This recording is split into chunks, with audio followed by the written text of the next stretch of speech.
Hello everyone. ప్రస్తుతం ఏపీలో ఉన్న గవర్నమెంట్ ఉద్యోగులకి నారా చంద్రబాబు నాయుడు గారు గుడ్ న్యూస్ చెప్పారని చెప్పాలి. సో ఆ గుడ్ న్యూస్ ఏంటి ఒకసారి డిస్కస్ చేద్దాం. ప్రస్తుతం మనతోటి పొలిటికల్ అనలిస్ట్ సిఎస్ రావు ఉన్నారు. వెల్కమ్ చెప్దాం.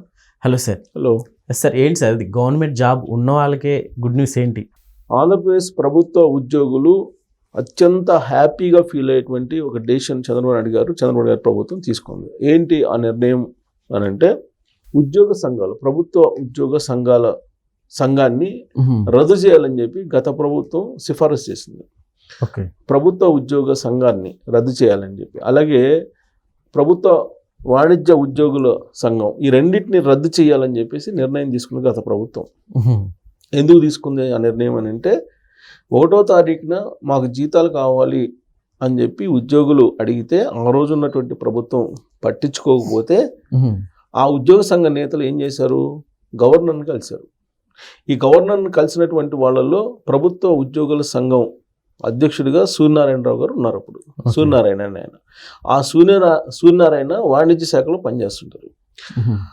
గవర్నర్కి కంప్లైంట్ చేయడము అనేది ప్రభుత్వానికి వ్యతిరేకంగా పనిచేస్తున్నాయి ప్రభుత్వ ఉద్యోగ సంఘాలు అనేటువంటి ఉద్దేశంతో అసలు ఈ సంఘాలు ఉండొచ్చా, అసలు ఉండకూడదా, అసలు ఎందుకు ఉండాలి, ఈ సంఘాలని ఎందుకు చేయకూడదు, ప్రభుత్వ ఉద్యోగ సంఘాలని ఎందుకు రద్దు చేయకూడదు అని చెప్పి రద్దు చేసేదానికి సిఫారసు చేసింది. రద్దు చేసిన దానికి సిఫారసు చేసినటువంటి క్రమంలో అప్పుడు ఆ ఉద్యోగ సంఘాన్ని రద్దు చేసేటువంటి పరిస్థితి లేకుండా కోర్టుకు పోయి రకరకాలుగా స్టే తీసుకొచ్చుకున్నారు. ఓకే. సో ఇప్పుడు ఆ ప్రభుత్వ సంఘాలని రద్దు చేయాలనే సిఫారసు ఏదైతే ఉందో ప్రభుత్వం వెనక్కి తీసుకుంది. వెనక్కి తీసుకుని ప్రభుత్వ సంఘాలు ఉండాలి, ప్రభుత్వ ఉద్యోగ సంఘాలు ఉండాలి అని చెప్పి నిర్ణయం తీసుకుంది. దాంతో ప్రభుత్వ ఉద్యోగ సంఘం ఏదైతే ఉందో ఆ సంఘంలో ఉండేటువంటి వాళ్ళు, ఆ సంఘంలో ఉండేటువంటి ప్రభుత్వ ఉద్యోగులు, ఆ సంఘానికి అనుబంధంగా ఉండేటువంటి వాళ్ళు, ఆ సంఘం సింపథైజర్స్ కానీ, ఆ సంఘం ద్వారా బెనిఫిట్స్ పొందేటువంటి ఉద్యోగులు కానీ వీళ్ళందరూ హ్యాపీ ఫీల్ అవుతున్నారు. అసలు ఉద్యోగ సంఘాలు అవసరం ఏంటి అనే చర్చ వచ్చింది అప్పట్లో. సార్, నిజంగా వాళ్ళ యూస్ ఉందంటారా సార్? మొన్న మనం చర్చించుకుంటా వాళ్ళు అసలుకి ఉన్నప్పటికీ కూడా అవసరమే లేదు, అయినప్పటికీ జీతాలు తీసుకుంటున్నారు అని చర్చించుకున్నాం. ఇప్పుడు ఉద్యోగ సంఘాలు అనేవి అధికారికంగా అనధికారికంగా ఉన్నాయి. ఓకే. రిజిస్ట్రేషన్ సంఘాలు కొన్ని ఉంటాయి, గుర్తింపు పొందినటువంటి ఉద్యోగ సంఘాలు ఉంటాయి. ఈ గుర్తింపు పొందినటువంటి ఉద్యోగ సంఘాలకి ఎన్నికలు జరుగుతాయి, ప్రాపర్గా ఎన్నికలు జరుగుతాయి. ఎన్నికల్లో వాళ్ళు నామ్స్ ప్రకారం ఎన్నుకుంటారు. అసలు వాస్తవంగా ప్రభుత్వ ఉద్యోగులకి సంఘాలే అవసరం లేదు. ఎందుకు అవసరం లేదని అంటే, వాళ్ళకి రాజ్యాంగంలో ఉండే ఆర్టికల్ 311 ప్రకారం రక్షణ కల్పించారు. అసలు ఆ రక్షణ ఉన్నప్పుడు నీకు ప్రభుత్వ ఉద్యోగుల సంఘాలు ఎందుకు అవసరం, ఏం అవసరం? అసలు ప్రభుత్వ రాజ్యాంగంలో ఒక రక్షణ కల్పించినప్పుడు ప్రభుత్వ ఉద్యోగాల సంఘాల నెసెసిటీ ఏముంది? కానీ మన చట్టంలో ఎప్పుడు కూడా ఒక దారి ఇటు చూపిస్తే ఇంకో దారి ఇటు చూపిస్తుంటుంది, లూప్ హోల్స్ ఉంటాయి. ఆ లూప్ హోల్స్ని పట్టుకొని వీళ్ళు ఉద్యోగ సంఘాలను ఏర్పాటు చేసుకుంటున్నారు. ఉద్యోగ సంఘాలను ఏర్పాటు చేసుకొని ఈ ఉద్యోగ సంఘాలకు సంబంధించిన ఆఫీస్ బేరర్స్ కానీ, ఉద్యోగ సంఘ నేతలు కానీ ఆయా డిపార్ట్మెంట్లకు వెళ్ళరు, విధులకు వెళ్లకుండా శాలరీస్ తీసుకొచ్చుకుంటూ ఉంటారు. సరే, వీళ్ళు ఏం చేయాలి అసలు వాస్తవంగా?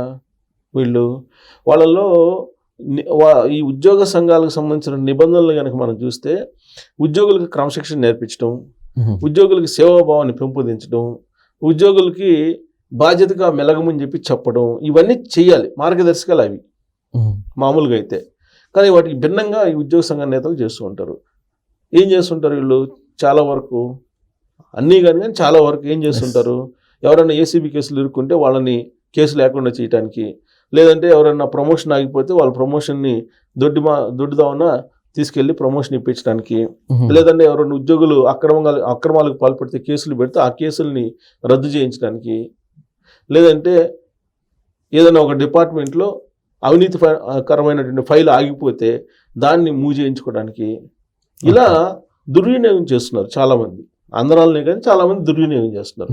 సో దాంతో అసలు ప్రభుత్వ ఉద్యోగ సంఘాలు అవసరం లేదని చెప్పి ఆ రోజు ఉన్నటువంటి జగన్మోహన్ రెడ్డి గారి ప్రభుత్వం భావించింది. ప్రభుత్వ ఉద్యోగ సంఘాలని ఎందుకు రద్దు చేయకూడదు అని.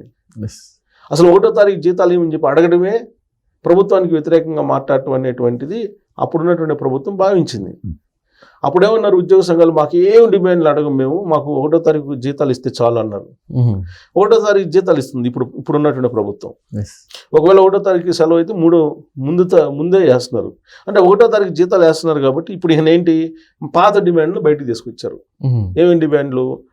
డిఎల్ కావాలి, 3 డిఎల్, ఐఆర్ కావాలి, సిపిఎస్ రద్దు చేయాలి, పిఆర్సి వేయాలి, ఇట్లా దాదాపు 10-15 డిమాండ్లు పెట్టారు. ఈ 10-15 డిమాండ్లు పెట్టి మాకు ఈ నెరవేర్చాలి అనేటువంటిది నెరవేర్చాలని చెప్పి, ప్లస్ ఈ ప్రభుత్వం అధికారంలోకి వచ్చిన తర్వాత మాకేం చేయట్లేదని చెప్పి ఒక ప్రచారాన్ని మొదలుపెట్టారు ఈ మధ్యకాలంలో. అసలు ఈ ప్రభుత్వం వచ్చిన తర్వాత ఉద్యోగులకు ఏం చేసింది అని అంటే 6,500 కోట్ల రూపాయలు పాత బకాయిలు ఇచ్చింది. 1వ తారీఖు జీతాలు ఇస్తుంది ఈ ప్రభుత్వం, ఇప్పుడున్నటువంటి ప్రభుత్వం. మరి మాకేం చేయలేదని ఎట్లా చెప్తారు మీరు? 20,000 కోట్ల రూపాయలు ఏదో బకాయిలు ఉన్నాయని చెప్పి చెబుతున్నారు వాళ్ళు. 20,000 కోట్ల రూపాయల బకాయిలు 6,500 కోట్లు ఈ ప్రభుత్వం మీద ఇచ్చింది, కానీ అది చెప్పట్లా. ఈ ప్రభుత్వం మాకు హామీలు ఇచ్చింది ఎన్నికల ముందు, మాకేం చేయట్లేదు అన్నది. వాస్తవంగా ఎన్నికలకు ముందు ఉద్యోగులకు ఏమీ హామీ ఇవ్వాల ఇప్పుడు ప్రభుత్వం. ఈ కూటమి ప్రభుత్వం, కూటమిలో ఉండేటువంటి అధినాయకులు, కూటమి పార్టీలకు సంబంధించినటువంటి అధిపతులు ఒక్క హామీ కూడా ప్రభుత్వ ఉద్యోగులు ఇవ్వలేదు. ఒక్క హామీ కూడా ఇవ్వలేదు. కానీ హామీ ఇవ్వకపోయినప్పటికి కూడా బకాయిలు 6,500 కోట్లు ఇచ్చారు. మళ్ళా ఇంకొక 6,500 కోట్లు రిలీజ్ చేయడానికి సమాయత్తం అవుతున్నారు. వీలున్నంత వరకు బకాయిలు తెచ్చే ప్రయత్నం చేస్తున్నారు. 1వ తారీఖున జీతాలు వేస్తున్నారు. 1వ తారీఖున టెన్షన్గా జీతాలు వేస్తున్నారు. అంతకుముందు ప్రభుత్వం ఏం లేదు కదా. అసలు వీళ్ళు అడిగింది ఏంది? అంతకుముందు మాకు 1వ తారీఖు జీతాలు ఇస్తే చాలు, ఇంకేం అవసరం లేదన్నారు కదా. మరి ధర్నాలు చేశారు. మరి ఇప్పుడు వేస్తున్నారు కదా 1వ తారీఖు జీతాలు. సో ఇప్పుడేంటి? సిపిఎస్ రద్దు మాకు చెప్పారు హామీ. ఎవరు చెప్పారు? జగన్మోహన్ రెడ్డి గారు చెప్పారు. ఇప్పుడున్న ప్రభుత్వం చెప్పలేదే సిపిఎస్ రద్దు చేస్తామని.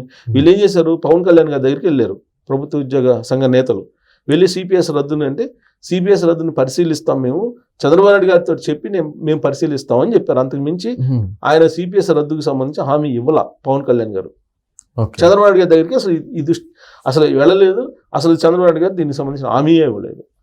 మీకేమి ఐఆర్లు ఇస్తామని చెప్పలేదే, మీకేం డిఎల్ ఇస్తామని చెప్పలేదే. మీకు ఇప్పుడు ఏం చెప్పకుండానే చేసింది 1వ తారీఖు జీతాలు ఇస్తున్నారు, బకాయిలు విడుదల వారీగా చెల్లిస్తున్నారు. అలాగే సచివాలయ ఉద్యోగులకి డబుల్ హెచ్ఆర్ఏ ఉండటానికి, తినడానికి, తిరగడానికి, హైదరాబాద్ నుంచి వెళ్ళి అటు ఇటు తిరగడానికి మీకు మళ్ళీ ఎక్స్టెండ్ చేశారు. ఇంకేం బెనిఫిట్స్ కావాలి మీకు? ఇప్పుడు బెనిఫిట్స్ ఏంది? సిపిఎస్ రద్దు చేయమంటారు. సిపిఎస్ రద్దు చేస్తే ప్రభుత్వాలు, రాష్ట్ర ప్రభుత్వాలు కంప్లీట్గా సంక్షోభంలోకి వెళ్ళిపోతే ఇక మళ్ళీ తేరుకునే పరిస్థితి కూడా ఉండదని చెప్పి ఆర్థికవేత్తలు చెప్తున్నమాట. నేను చెప్తుంది కదా, ఆర్థికవేత్తలు చెప్తున్నమాట. అనేక మంది ఇంటర్వ్యూలో, నాకు జయప్రకాష్ నారాయణ గారి ఇంటర్వ్యూలో పదే ఆయన చెప్తున్నారు, సిపిఎస్ రద్దు చేస్తే ఏ రాష్ట్ర ప్రభుత్వం రద్దు చేస్తే ఆ రాష్ట్ర ప్రభుత్వం క్లోజ్, ఇక నాకు లేచే పని లేదని చెప్తుంది. ఇప్పటికే బడ్జెట్లో దాదాపు 60-70% ప్రభుత్వ ఉద్యోగులకు సంబంధించిన జీతాలు, బత్యాలకి వాళ్ళకి పోతున్నాయి. కేవలం 3% ఉన్నటువంటి ఉద్యోగులకి 60% బడ్జెట్, 70% బడ్జెట్ పోతుందంటే మరి ప్రజలు, సమాజం ఏమైపోవాలి? అందుకే కొన్ని దేశాల్లో ఇప్పుడు నేపాల్ ఉద్యమం అందుకే వచ్చింది. అవినీతి వ్యతిరేకులు అవినీతికి వ్యతిరేకంగా ఉద్యమాలు చేశారు అక్కడ ప్రభుత్వ ఉద్యోగులు. తర్వాత ఎచ్చుగుడి కరప్షన్, పొలిటికల్ కరప్షన్ తట్టుకోలేక అక్కడ ఎమిడిబడి కొడుతున్నారు. గవర్నమెంట్ ఉద్యోగాలే లేకుండా ఉంటే ఎట్లా ఉంటుంది అంటారు? అవసరం, అందుకే కాంట్రాక్ట్ చేస్తున్నారు కదా. చాలా ప్రభుత్వాలు కాంట్రాక్ట్ ఉద్యోగాలను నియమించుకుంటున్నాయి. ప్రభుత్వ ఉద్యోగాలు అవసరమే లేదు.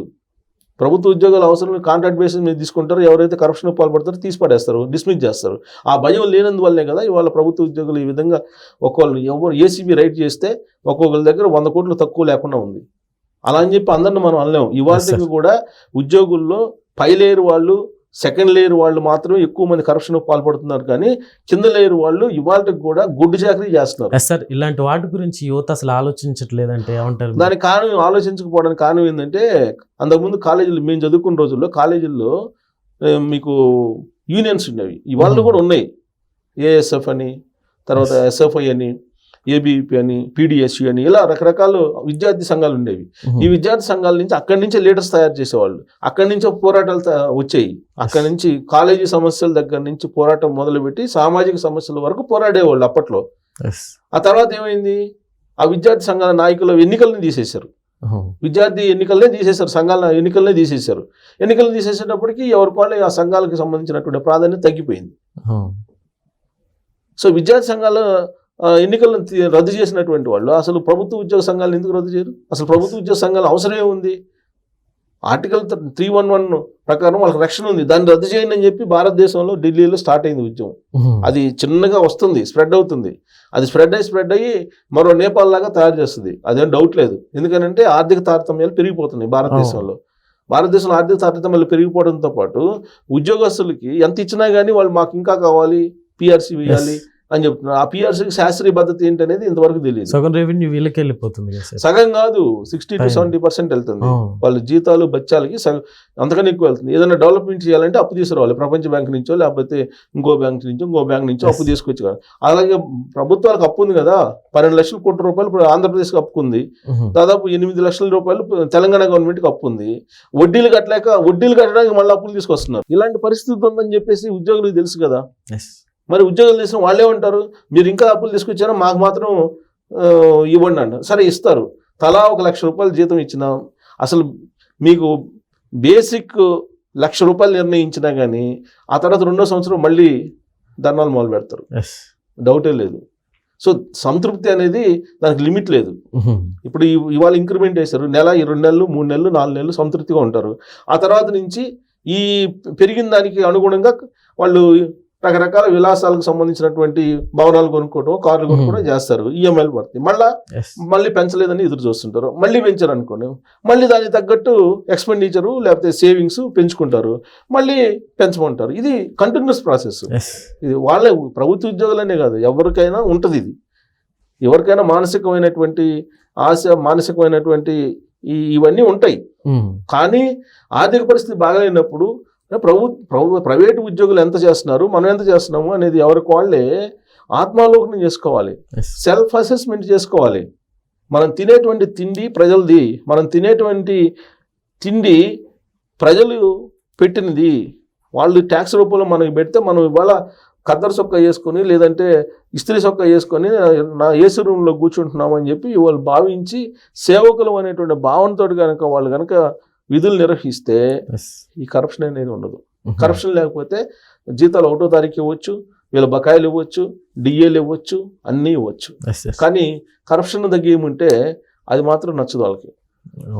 ఎవరికి వాళ్ళే కరప్షన్ తగ్గించాలి. కరప్షన్ అసలు నేను ఎందుకు అవినీతి పాల్పడాలి? నెల జీతం తీసుకుంటున్నాను కదా, సరిపడా ప్రమాణం చేశాను కదా, ఉద్యోగంలోకి వచ్చేటప్పుడు ప్రమాణ పత్రం మీద సంతకాలు పెట్టాను కదా, నేను నీతివంతంగా పనిచేస్తానని.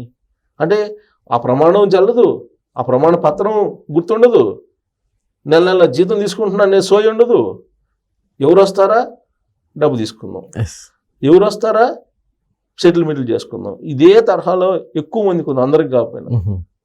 ఇవాళ కూడా నిజాయితీ పనులైన ఉద్యోగులు ఉన్నారు, మనం కాదంటలా. కానీ వాస్తవంగా వాళ్ళకి వాల్యూ లేకుండా చేశారు. ఎవరు చేశారు? ఈ కరప్టెడ్ పీపులే చేశారు, కరప్టెడ్ ఎంప్లాయీసే చేశారు. ఇప్పుడు కిందోడు ఎవడో నిజాయితీగా ఉంటే వాడు ఉద్యోగం ఉండే పరిస్థితి లేదు. ఇవాళ నువ్వు 10 రూపాయలు తీసుకొని నాకు 10 రూపాయలు, నువ్వు 10 రూపాయలు ఇవ్వలేనప్పుడు నువ్వు ఎందుకు అని చెప్పేసి కిందోడి మీద కంప్లైంట్లో లేకపోతే ఇంకోటి రైట్ చేసేసి వాడిని అరెస్ట్ చేయటం, ఇంకోటి అలా సమాజం అయిపోయింది. కాబట్టి ఇది మారాలంటే ఖచ్చితంగా మరో నేపాల్ లాంటిది రావాలి. మన ప్రభుత్వ ఉద్యోగులు, ప్రత్యేకంగా ఆంధ్రప్రదేశ్కి సంబంధించిన ఉద్యోగులు ఒకప్పుడు ఉద్యోగ సంఘాలను రద్దు చేయాలనేటువంటి స్థితికి ప్రభుత్వాలు వచ్చేలా చేశాయి అని అంటే పరిస్థితి ఏంటి? ఇవాళ ఉద్యోగ సంఘాలు రద్దు అవసరం లేదు, వాటి ఉండాలి వాళ్ళకి అని చెప్పి చంద్రబాబు నాయుడు గారు ఏదో ఉదారంగా భావించి సరే ఉంచండి అని చెప్పి ఇప్పుడు అదే కనుక గత ప్రభుత్వం సిఫారసు చేసిన దాన్ని ఓకే చేసేసి రద్దు చేసేస్తే ఉద్యోగ సంఘాలన్నింటినీ గొడవ వెళ్ళిపోయిండేది. కానీ చంద్రబాబు నాయుడు గారు ఉదారవాది, అందుకని ఆయన ఏం చేశాడు, ఉద్యోగ సంఘాలు ఉండాలన్నారు. రేపు ఉద్యోగ సంఘాలు ఉంటే ఏమవుతుంది, రోజుకు ఒక డిమాండ్ పట్టుకొస్తారు. ఇప్పుడు దాదాపు 1000 మందికి పైగా పని చేయకుండా జీతాలు తీసుకుంటున్నారు హైదరాబాద్, ఇక్కడ ఏపీలో, తెలంగాణలో కూడా ఉన్నారు. ఇప్పుడు మరి వాళ్ళేంది ఆఫీస్ బేరర్స్ అని చెప్పి ఉద్యోగ నేతలు అని చెప్పేసి తిరుగుతుంటారు బయట ఉద్యోగ విధులకు హాజరు కాకుండా. మరి 1000 మందికి ఉద్యోగ నెల జీతాలంటే మామూలు విషయం, ఊరికి పని చేయకుండా అసలు ఉద్యోగ సంఘాలు అవసరమే లేదు, రద్దు చేయాలి వాస్తవంగా అయితే. ఈ డిమాండ్ నేను చేస్తుంది కాదు, అనేక మంది ప్రజా సంఘాలు చేశారు, ప్రజాసంఘ నేతలు అనేక మంది దీని మీద పిటిషన్లు కూడా వేశారు, ఉద్యోగ సంఘాలు రద్దు చేయండి అని. సో ఇప్పుడు చంద్రబాబు నాయుడు గారు ఉదారంగా తీసుకున్నారు, కానీ వాస్తవంగా చెప్పాలంటే ఉద్యోగులు దసరా పండుగ. Yes sir. Okay sir, thank you.